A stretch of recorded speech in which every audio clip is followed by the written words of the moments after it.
Good morning, my dear viewers and students. Once again, welcome back to doctor Harshvardhan classes. मित्रों, एक छोटे अंतराल के बाद फिर मैं चुनिंदा मुद्दों के साथ आपसे रूबरू हूं, मुखातिब हूं। मित्रों, इस छोटे अंतराल के बीच में देश विदेश के सामाजिक गलियारों से लेकर राजनीतिक गलियारों तक में कई ऐसी घटनाएं घटी हैं जिसका की विश्लेषण और जिसका की निरीक्षण परीक्षण बेहद लाजमी हो जाता है। जहां भारत के बेंगलुरु और कर्नाटका में हिजाब का विवाद काफी रंग चढ़ा, हिजाब के विवाद पर काफी आंदोलन हो रहे हैं, परेशानियां बढ़ते जा रही हैं, सामाजिक तनाव गहराता जा रहा है। तो वहीं पर अगर वैश्विक रंगमंच पर देखें तो यूक्रेन और रूस का विवाद, सीमा विवाद भी गहराता संकट के रूप में है। क्या रूस और यूक्रेन का विवाद एक नए शीत युग का आरंभ है या प्रारंभ है, या फिर यह तृतीय विश्व युद्ध का आगाज है? इन्हीं शब्दों के बीच, इन्हीं आशंकाओं के बीच, इन्हीं दुर्विसंधियों के बीच आज का जो हमारा टॉपिक है वह है रूस और यूक्रेन का विवाद, जो कि एक चुनिंदा हॉट केक इशू बनकर इस समय वैश्विक पटल पर तैर रहा है। तो क्या हकीकत है और क्या फसाना, इसको थोड़ा बहुत हम समझने की कोशिश करेंगे। जैसा कि विदित है कि रसिया, जो कि पूर्व सोवियत संघ यानी एक्स यूएसएसआर रहा है, उसके पश्चिमी भाग में यूक्रेन अवस्थित है और यह रसिया से ही कटकर अलग बना था। अभी हाल के कुछ दिनों में रसिया ने अपनी शक्ति का प्रयोग करते हुए यूक्रेन के दो महत्वपूर्ण शहर दोनेत्स्क और लुहांस्क पर अपना कब्जा कर लिया और उसे यूक्रेन की संप्रभुता के विरुद्ध एक स्वतंत्र देश की मान्यता दे दी। इसे लेकर पूरे अंतरराष्ट्रीय राजनीतिक बिरादरी में गजब का हलचल और कोहराम मचा है। सवाल उठता है कि जो रूस और यूक्रेन विवाद है, क्या सही में एक न्यू कोल्ड वॉर का बिगिनिंग है या फिर तृतीय विश्व युद्ध, थर्ड वर्ल्ड वॉर का आगाज?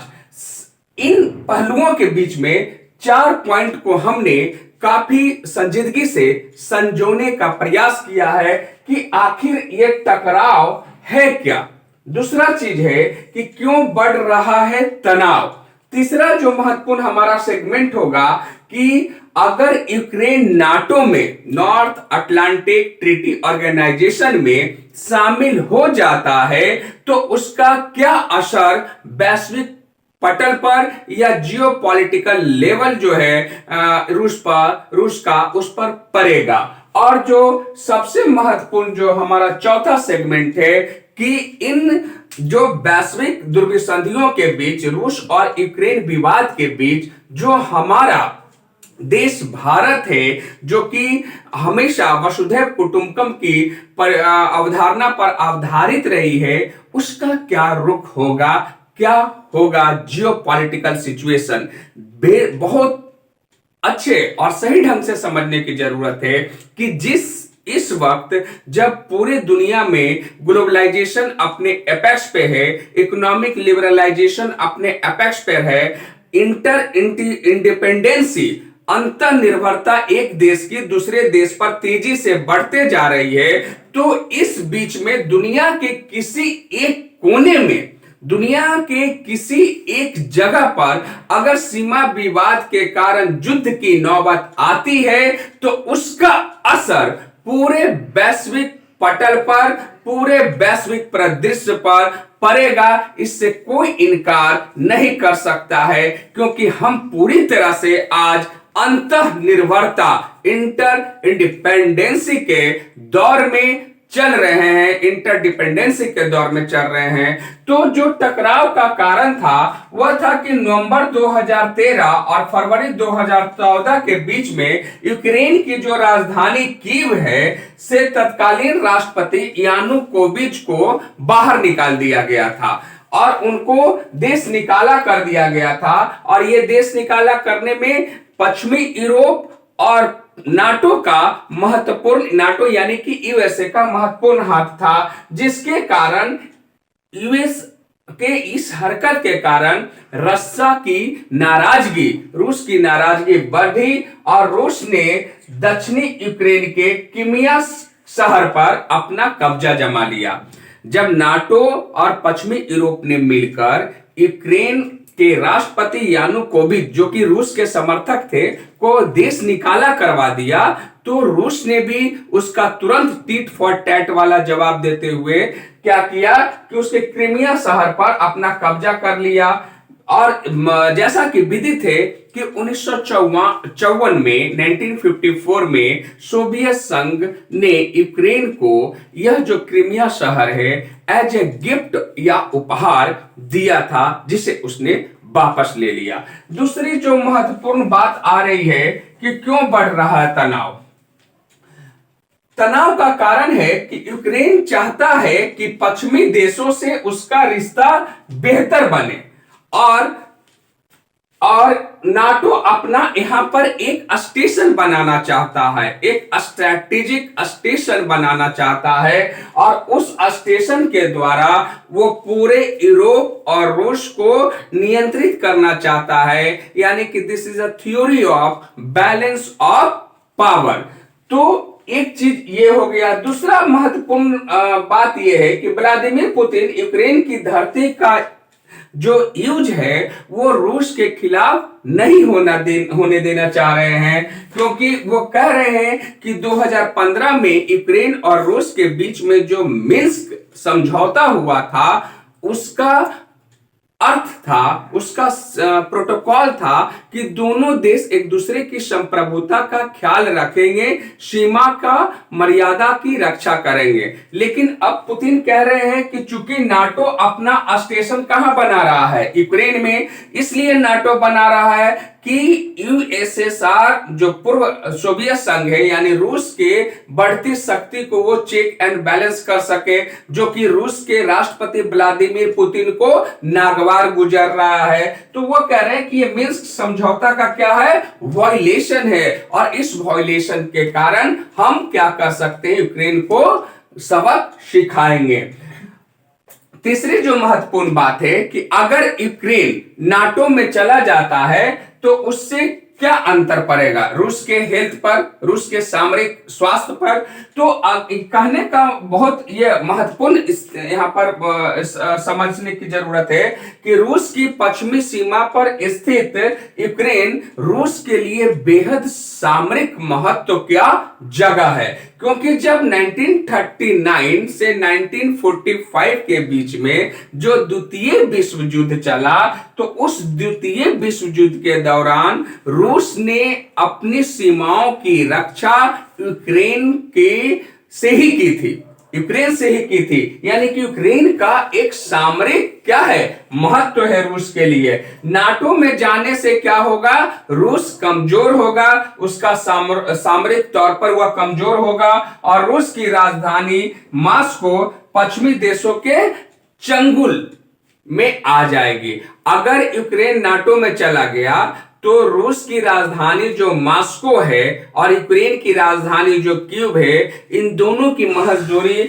640 किलोमीटर की हो जाएगी और वो पश्चिमी देशों के चंगुल में फंसने का डर रहेगा मॉस्को को, जो कि फिलहाल अभी 1600 किलोमीटर है। 1917 की जो रूस की क्रांति हुई थी उस वक्त यह जो यूक्रेन है वो रूसी साम्राज्य का ही हिस्सा रहा था।